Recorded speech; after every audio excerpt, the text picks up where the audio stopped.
Si tu recherches un exercice très complet qui présente un ratio bénéfice-risque élevé ainsi qu'un bon transfert dans la vie quotidienne et dans les sports en général, le trap-bar deadlift ou le deadlift à la barre hexagonale est fait pour toi.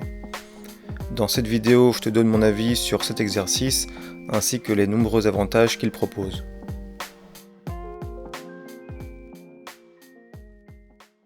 Salut à toi, moi c'est William, je suis kiné et passionné de l'entraînement. Sur cette chaîne, je te partage mon expérience de l'entraînement au sens large à travers ma vision de kiné. Le trap-bar deadlift, une de mes variantes de soulevé terre préférées, clairement. Alors il faut savoir que je m'entraîne depuis au moins 10 ans, très sérieusement, et cette barre hexagonale, je l'ai découverte il y a à peu près 2-3 ans. Et pour moi, ça a toujours été l'outil un peu facultatif, laissé au fond de la salle de sport et que j'avais jamais vraiment essayé. Et quand je l'ai essayé il y a 2-3 ans et que j'ai vraiment ressenti les bénéfices de l'exercice, honnêtement, j'étais convaincu. Donc pour moi, c'est vraiment une des variantes de soulevé de terre les plus intéressantes qu'on puisse faire. Déjà, le premier point que je citerai, c'est le fait que c'est un mouvement qui est très simple et qui est très intuitif.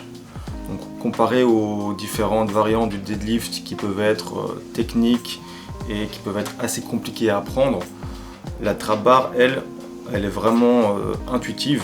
Donc, on n'a qu'à se mettre à l'intérieur et soulever la barre. Donc, pour moi, en fait, c'est aussi simple que ça. Il n'y a pas vraiment de technique en jeu, même si évidemment il faut garder le dos droit, donc ça c'est logique, mais il n'y a pas vraiment d'autres complications techniques. Donc vraiment, on se met à l'intérieur, on garde le dos droit et on soulève la barre. Donc ça, ce point-là, pour moi, il est clé, parce qu'il y a plein de mouvements qui sont très complets et qui travaillent les mêmes muscles, mais un mouvement qui est aussi simple, aussi intuitif, honnêtement, j'en connais pas d'autres. Donc celui-là, pour moi, c'est vraiment l'exercice que je recommanderais à toute personne qui veut travailler sur un mouvement qui est complet, qui travaille sur tout le corps et qui est simple à exécuter.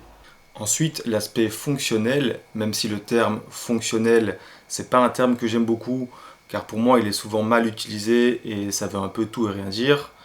Le soulevé de terre barre hexagonale, c'est un mouvement qui présente un bon transfert dans les activités du quotidien, notamment quand on veut soulever ses courses ou se lever d'une chaise. Je pense notamment aux personnes qui ont certaines pathologies ou certaines douleurs, comme des douleurs lombaires ou des douleurs aux genoux, ou tout simplement mes aînés qui veulent maintenir un corps fort et un maximum d'autonomie. Je pense que ce point-là est très important car généralement on perçoit la musculation plus comme un moyen de développer son physique ou développer son esthétique et on oublie qu'à la base le renforcement musculaire c'est surtout pour garder un corps en bonne santé, pour améliorer son quotidien ainsi que lutter contre la dégradation du corps dans le temps. Alors évidemment que l'esthétique est une partie très importante de l'entraînement, ça a toujours été le cas et ça le sera toujours. Pour moi, c'est pas du tout un problème.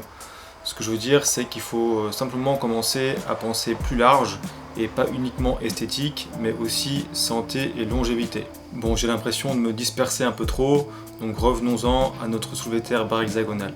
Ce qui différencie la barre hexagonale d'une barre classique, c'est les poignées qu'on retrouve sur les côtés, ainsi que la répartition de la charge. Comme on peut le voir sur la vidéo, je prends la barre au niveau des poignets et je me situe au milieu de la barre, ce qui fait que la charge est répartie au niveau du centre de gravité. Pour reprendre l'exemple que j'ai donné juste avant, on est dans la même position que lorsqu'on soulève ses courses, ce qui est en fait un bon exercice pour la vie quotidienne. J'en profite pour aborder le sujet suivant qui est le ratio bénéfice-risque. Alors étant donné qu'on a une meilleure répartition de la charge au niveau du centre de gravité, ça fait que le dos est plus droit ou plus vertical que sur un soulevé de terre classique et on a donc moins de contraintes sur les lombaires. La diminution des contraintes sur les lombaires est selon moi la raison principale pour laquelle quelqu'un devrait choisir cette variante-là plutôt qu'une autre, car on peut mettre plus de poids avec moins de risques de se blesser. Alors évidemment que le soulevé de terre classique n'est pas un mouvement qui est dangereux, en tout cas pas pour moi.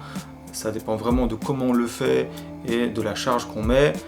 Mais je parle surtout des personnes qui sont déjà blessées ou qui ont des petites douleurs au lombaire et qui n'osent pas mettre une charge conséquente sur un soulevé de terre classique. Bien pour ces personnes-là, la trap bar ou la barre hexagonale sera vraiment adaptée, car comme je l'ai dit avant, on peut se permettre de mettre plus de poids sans risquer de se mettre en danger. Pour résumer le tout, le soulevé de terre à la barre hexagonale est un mouvement simple et intuitif qui présente un bon transfert dans la vie quotidienne et qui présente également un bon rapport bénéfice-risque grâce à la diminution des contraintes sur les lombaires. Ce qui veut dire qu'on peut mettre plus de poids en risquant moins de se blesser. Bon alors évidemment qu'il y a encore plein de choses à dire sur ce mouvement-là, tellement il est complet.